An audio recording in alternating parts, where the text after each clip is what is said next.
ایک واقعہ سناتا ہوں۔ ایک صحابی آئے، یا رسول اللہ مجھ سے بڑی خطا ہو گئی۔ آپ نے فرمایا کیا ہوا؟ کہا میں روزے میں تھا، میں اپنی بیوی کے پاس چلا گیا، روزہ رمضان کا تھا، تو آپ نے فرمایا غلام آزاد کر، اس کی جزا غلام آزاد کر۔ کہا جی میں غریب آدمی ہوں، میں غلام کہاں سے آزاد کروں، میرے پاس تو دمڑی بھی کوئی نہیں۔ تو آپ نے فرمایا پھر 60 روزے رکھ۔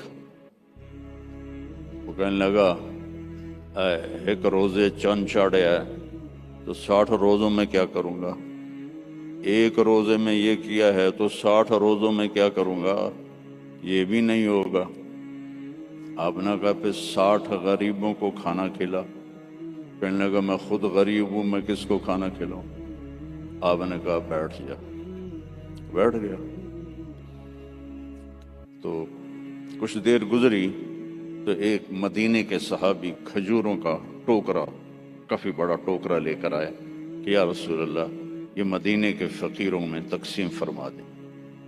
تو آپ نے فرمایا او بھائی کتنے ہیں؟ کہا جی بیٹھا ہوں۔ کہ یہ لے جا اور 60 گھروں میں تقسیم کر دے۔ کہنے لگا یا رسول اللہ اللہ کی قسم مدینے میں مجھ سے غریب کوئی نہیں، آپ ایسا کرو میرا جرمانہ مجھے ہی حلال کر دو، جاندی کرو پراں۔ تو آپ اتنا ہنسے کہ چلو جاؤ تیرے لیے حلال ہے، کسی اور کے لیے یہ نہیں ہوگا۔ رؤوف، نرم، رحیم۔ فرماتے ہیں میرے نبی کہ جب میں نماز پڑھا رہا ہوتا ہوں تو جیسے ایسے مستورات آئی ہیں تو مستورات پیچھے پڑتی تھیں، تو جب مجھے کسی بچے کے رونے کی آواز آتی ہے تو میں تلاوت کو چھوٹا کر دیتا ہوں اور جلدی رکوع سجدہ کر کے سلام پھیرتا ہوں کہ بچے کے رونے کی آواز مجھے برداشت نہیں ہوتی۔ سبحان اللہ۔ تو اللہ نے ہم پر احسان فرمایا، لقد،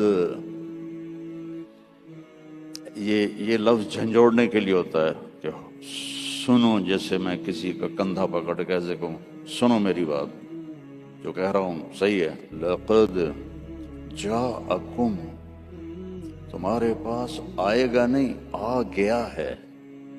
کون ہے؟ رسول۔ کیسا ہے؟ من انفسکم، تمہارے اندر سے ہے، تمہارے خاندان سے ہے، اور سب سے بڑے خاندان سے ہے، بنو ہاشم۔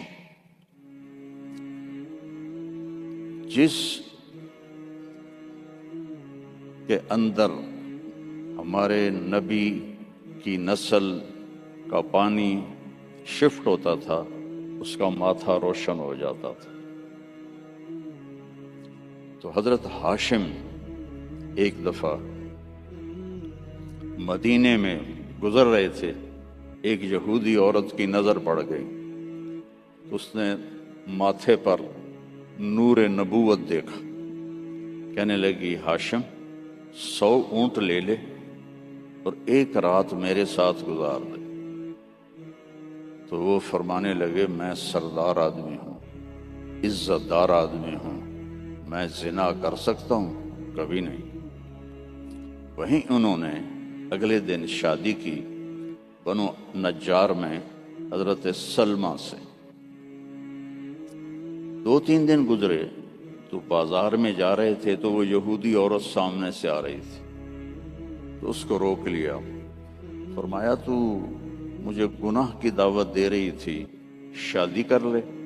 تو اس نے ایسے دیکھا، کہا مجھے آوارہ نہ سمجھو، میں بھی عزت دار ہوں، تیرے ماتھے پہ نور نبوت تھا، میرا جی چاہا کہ میرے پیٹ میں آ جائے، لیکن وہ سلمہ کا نصیب تھا، وہ لے گئی۔